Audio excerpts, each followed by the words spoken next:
दुनिया की ठोकर खा लो, सारी दुनिया के हाथ जोड़ लो, सारी दुनिया से निवेदन कर लो और उसके बाद भी तुम्हारी दुख की घड़ी समाप्त नहीं हो, तब प्रयास करना। तुम्हारे घर में कोई गमला हो, कोई पौधा लगा हो, जो भी पौधा लगा, हम ये नहीं कहेंगे कि वो गुलाब का है कि गेंदा का है कि शमी का है कि बेलपत्री का है। जो पौधा तुम्हारे घर में लगा, जो पौधा,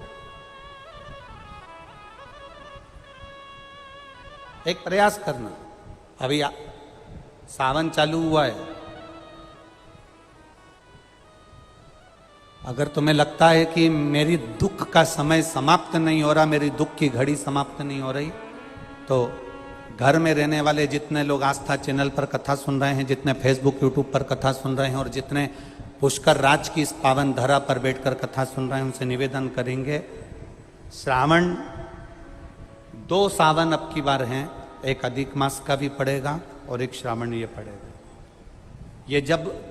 2 श्रावण पड़ते हैं तो इसमें हरि और हर का मिलन होता है, हरि और हर का मिलन, क्योंकि अधिक मास जो है वो भगवान पुरुषोत्तम का है, भगवान विष्णु का, और सावन के मध्य में अगर पड़ रहा है तो देवाधिदेव महादेव के साथ भगवान हरि का मिलन हुआ है, इसलिए इसको हरिहर श्रावण कहते हैं। ये 2 महीने के श्रावण में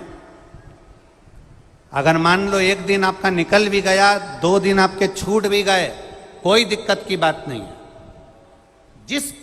जो पेड़ तुम्हारे यहां लगा हो, जो पौधा तुम्हारे यहां लगा हो, जो वृक्ष तुम्हारे यहां लगा हो, जो क्यारा तुम्हारे यहां, कुंडी तुम्हारे यहां, उसी की मिट्टी को, उसी के पेड़ के नीचे, उसी पौधे के नीचे, उस मिट्टी को थोड़ा सा हाथ से उसको उठाकर एक लिंग की आकृति बना लें। उसमें जलाधारी बनाने की जरूरत नहीं, केवल लिंग की आकृति बनाकर उसी की पूजन वहीं कर कर पानी चढ़ाकर 15 से 20 मिनट बाद अपना काम करने के बाद उसी को उसी मिट्टी में विसर्जन कर दें, अपनी कामना कर कर। देवाधिदेव महादेव 2 महीने के बाद क्या देगा ये वही जान सकता है, वो क्या प्रदान करेगा ये उसके ऊपर। देख लिया हमने, बहुत प्रयास कर कर देख लिया, सारी दुनिया का हमने प्रयोग कर कर देख लिया। इनसे भी पूछा, उन्होंने कहा वाशरूम इधर बना दो, वास्तु शास्त्री ने कहा ये बना दो, ज्योतिष आचार्य ने कहा ये बना दो, उन्होंने कहा ये बना दो, उन्होंने कहा वो बना दो। हमने दुनिया का काम कर कर देख लिया, हाथों की अंगूठियां बदल कर देख ली, नग आभूषण बदल कर देख लिए, सोने की दिशा बदल कर देख ली, सीढ़ियों की दिशा बदल कर देख ली। अब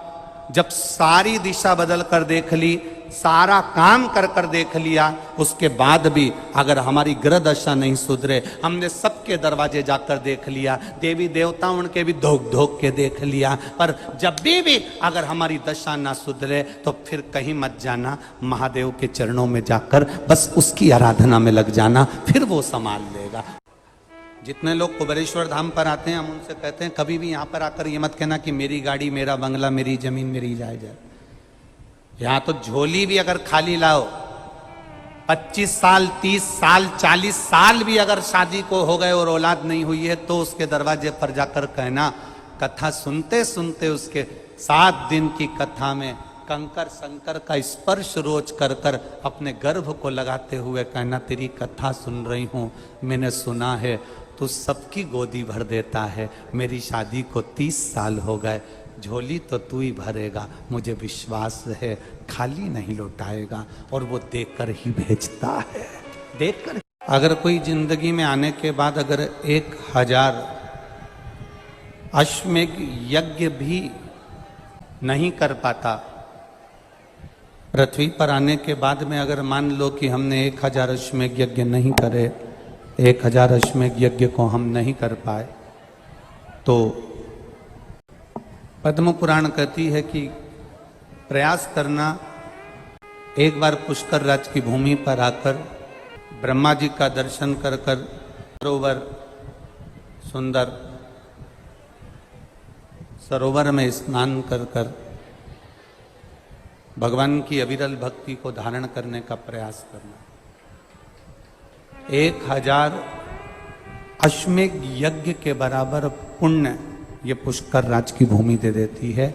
तीर्थों के गुरु की भूमि दे देती है।